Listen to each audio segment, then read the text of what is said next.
because that's how many students. But every time when this happens, it feels like this is the first time, as if this never happened, because it's just so miraculous, just so amazing. And I was sharing with with some of the people last week that we as Muslims, having been brought up in Islam and having been around Muslims, sometimes the reality of this miraculous nature of the Quran doesn't hit us. It doesn't hit us. It hits sometimes when you're really thinking about it and we're talking to other people who don't have this blessing and who don't understand. So I was sharing with some people about a month ago. I was with some people, with these school leaders.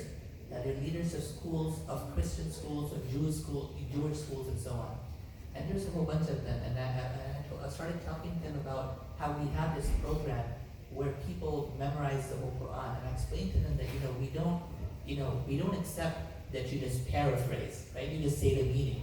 That no, you have to say it vowel by vowel, diacritic by diacritic, letter by letter, halakha by halakha. And they were blown away to the extent that for the rest of the day that I spent with them, they kept talking about it and they kept challenging each other.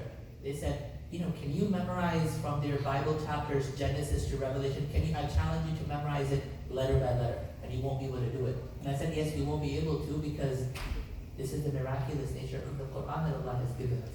And so, in and of itself, this is something that blows people away.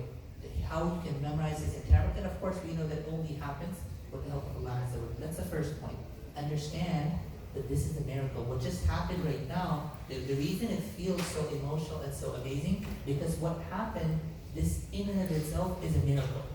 Yes, we may not realize it, but understand this is a miracle. Number one. Number two, think about what Khunais recited. SubhanAllah, it is an amazing coincidence that what he recites actually applies very well to himself and his family, especially what he recited at the end.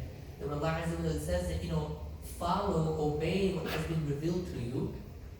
Follow, obey what has been revealed to you. And then right after that, he says what? And be patient until Allah judges among you. As if to say that, look, when you start following the deen, it's going to require patience. And I often tell people, Jannah ain't cheap. Jannah ain't cheap. And by the way, I'm not saying this, but Rasul Sallallahu Alaihi Wasallam said it. That the commodity of Allah is expensive. The commodity of Allah is what is Jannah. So what you are trying to accomplish, brothers and sisters, it ain't cheap. It's not going to come easy. So what does that mean? It's going to require patience. So it's going to require patience in memorizing the Quran. And Khunais saw that. Was it difficult to wake up every morning and be here by 6:45? No, it wasn't. It required patience. Is it going to be easy now to retain the Quran? No, it's not going to be easy. It will require patience. Is it going to be easy to follow, which is perhaps the most important? No, it's not going to be easy. It's going to require patience. And through going through that struggle, not just now, this is just start for these, going through this struggle for the rest of your life, that's going to require patience. Is it going to be easy, Khunais, to maintain your sincerity? No.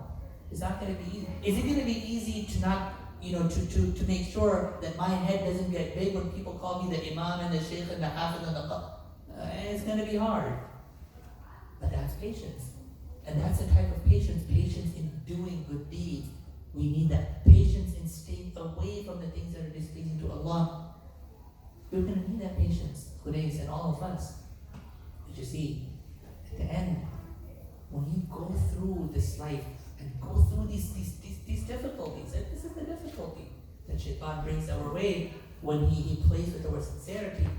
When you go through that with patience, with sabr from Allah subhanahu wa ta'ala, then you can hope for that love of Allah subhanahu wa ta'ala and for the help of Allah subhanahu wa ta'ala throughout our lives and in our hereafter. So we ask Allah subhanahu wa ta'ala to bless Khunais and his family for all that they have gone through. We ask Allah subhanahu wa ta'ala to continue to bless him with patience throughout his life as he practices what he has learned.